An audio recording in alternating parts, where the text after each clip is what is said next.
মানুষ থেকে জানোয়ারের যে ট্রানজিশনটা সেটা একজন মানুষের করতে খুব যে বেশি এফর্টের প্রয়োজন তা কিন্তু নয়। জাস্ট কিছু স্টেপস একটা মানুষ যে কোনো মুহূর্তেই জানোয়ার হয়ে যেতে পারে।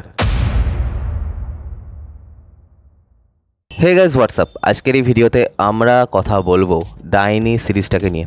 ডাইনি সিরিজটা বেরিয়েছিল 14ই মার্চ, দোলের দিন, এবং আমার এই সিরিজটা দেখতে একটুখানি দেরি হয়ে গেল এবং আমি সিরিজ সাধারণত ওভাবে বিঞ্জ ওয়াচ করতেও পারি না। তবে এই সিরিজটার ডিউরেশন অনেকটাই কম ছিল, একটা সিনেমার মতোই যেরকম লেন্থ হয় সেরকমই ছিল।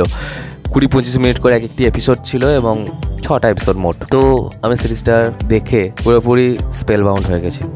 নির্ঝর মিত্র যে পরিমাণ প্যাশন দিয়ে এই কাজটাকে দাঁড় করিয়েছেন সেটা কিন্তু আমার দেখে খুব আনন্দ হয়েছে এবং দেখে খুব ভালো লেগেছে। এবং যেহেতু নির্ঝর একজন নতুন পরিচালক, একজন নতুন পরিচালক যদি উঠে না আসে তাহলে একটা ইন্ডাস্ট্রি কিন্তু সাস্টেন করতে পারে না। তো নির্ঝরের মতো পরিচালকরা যদি এরকম কাজ আনেন তাহলে এটা দেখতে কিন্তু খুব ভালো লাগে। যারা মানে সিনেমা লাভার, সিরিজ লাভার, তাদের কিন্তু দেখে বেশ ভালো লাগে।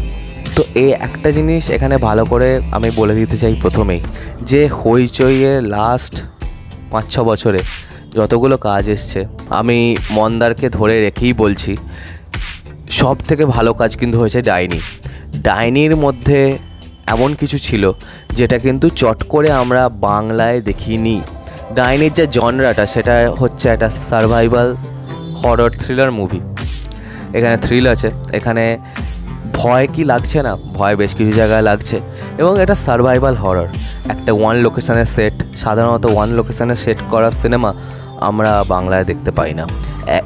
ক্যারেক্টারগুলো থ্রু আউট দ্য সিরিজ একই জামাকাপড় পরে আছে, এটা কিন্তু আমরা সচরাচর বাংলায় দেখতে পাই না। যখন থেকে গল্পটা মেন পয়েন্টে ঢুকছে তখন থেকেই গল্পটা কিন্তু পিক এসে যাচ্ছে এবং গল্পটা একবারও ট্র্যাক থেকে কিন্তু সরেনি। এখানে প্রথম যেটা আমি বলতে চাই সেটা হচ্ছে যে পারফরমেন্সের দিক দিয়ে আমি যদি বলি, বিশ্বনাথ দাস যিনি জানগুরু ক্যারেক্টারটা করেছিলেন তাঁর কিন্তু কাজ খুব ভালো হয়েছে এবং অসাধারণ।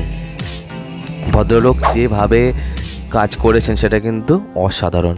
যেরকম তার চাউনি, যেরকম তার গলার ভয়েস, সব কিছু কিন্তু খুব ভালো লাগছে।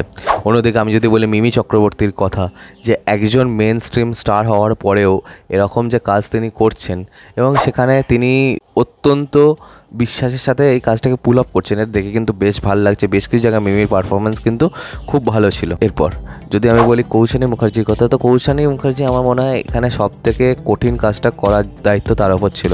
প্রথম কথা, ওকে বেশ কিছু সময় পাগলের অভিনয় করতে হয়েছে, কিছু সময় স্বাভাবিক একজন মানুষ অভিনয় করতে হয়েছে, এবং তারপর যখন তাকে অত মারা হয়েছে, তারপর সারাক্ষণ হসপিটালে শুয়ে থাকার সিনগুলো, তার যে চোখের যে আপ ডাউন তিনি যখন করছিলেন, চোখের পাতাটা ওঠাচ্ছিলেন এবং নামাচ্ছিলেন, সেটা কিন্তু দেখে বেশ ভালো লেগেছে। এবং অন্যদিকে যে মৈঠালের যে ক্যারেক্টারটা করেছে যে ছেলেটি, তার কিন্তু কাজ আমার বেশ ভালো লেগেছে। এবং আরও দুজনের কথা না বললেই নয়, তারা হচ্ছেন যে যোগমায়া বসু এবং সায়ক অর্থাৎ যিনি ডাক্তারের চরিত্রটা প্লে করেছিলেন, এবং যোগমায়া দেবী অর্থাৎ যিনি হসপিটালে নার্সের যে হেড নার্স, তার কাজটা যিনি করেছিলেন, তাদের দুজনের কাজও বেশ ভালো লেগেছে। এবং অন্যদিকে যে বাদশার যে চরিত্রটা, তার কাজ আমার ওকে লেগেছে, অতখানিও এক্সট্রাঅর্ডিনারি কিছু মনে হয়নি, যদিও তাকে কিন্তু মোমেন্টস খুব ভালো ভালো দেওয়া হয়েছিল। এরপর যদি আসে স্ক্রিন প্লেতে সব কটা ব্যাপারের ব্যাখ্যা কিন্তু দেওয়া আছে। কোনো একটা ইনস্ট্রুমেন্ট কোনো একটা জায়গায় পড়ছে, তারপর তার কিন্তু ব্যবহার হচ্ছে। কোনো একটা গাছ কোনো একটা সময় একটা পরিস্থিতিকে ডিনোট করছে। তো এরকম জিনিস কিন্তু স্ক্রিন প্লেতে ভরে ভরে রাখা আছে।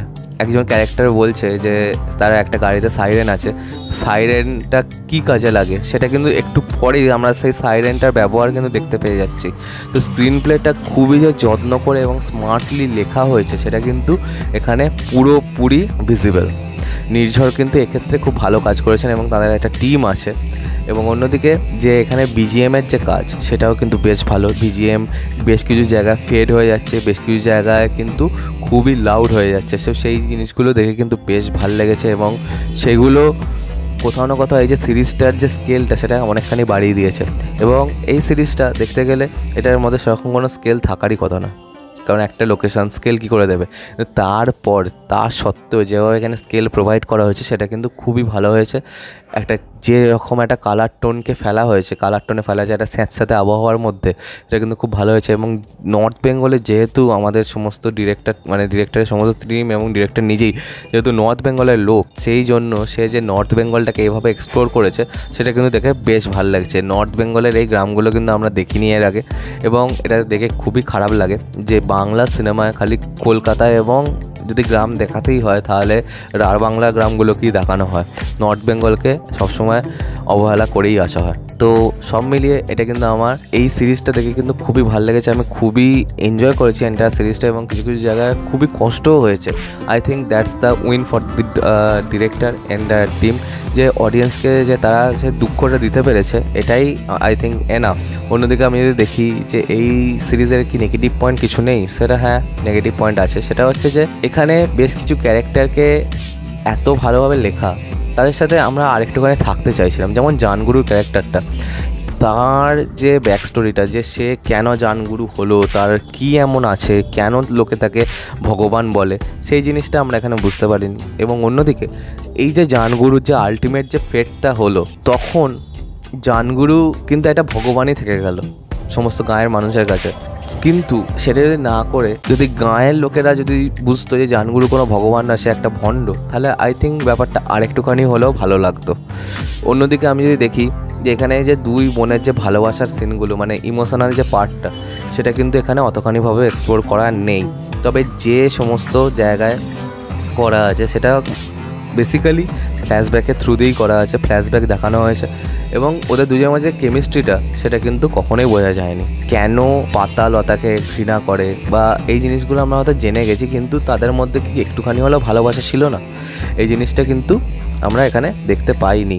তো সব মিলিয়ে একটুখানি কিছু তো নেগেটিভ পয়েন্টস থাকবেই, তবে ডাইনি খুবই একটা ভালো কাজ হয়েছে, এবং আর 5টা বাংলায় যেরকম সিরিজ হয় তার থেকে কিন্তু খুবই ভালো হয়েছে এবং খুবই এক্সট্রাঅর্ডিনারি হয়েছে। সব মিলিয়ে আমার তো ডাইনি খুবই ভালো লেগেছে। এবার তোমরা বলো যে তোমাদের কেমন লেগেছে। আজকের মতো ভিডিওটা এখানে শেষ করলাম। কমেন্ট করে জানাও যে কেমন লাগলো তোমাদের ডাইনি সিরিজটা, আর সাবস্ক্রাইবটা প্লিজ করে দাও, তো আমার সাথে তোমাদের আবার দেখা হয়। Bye bye.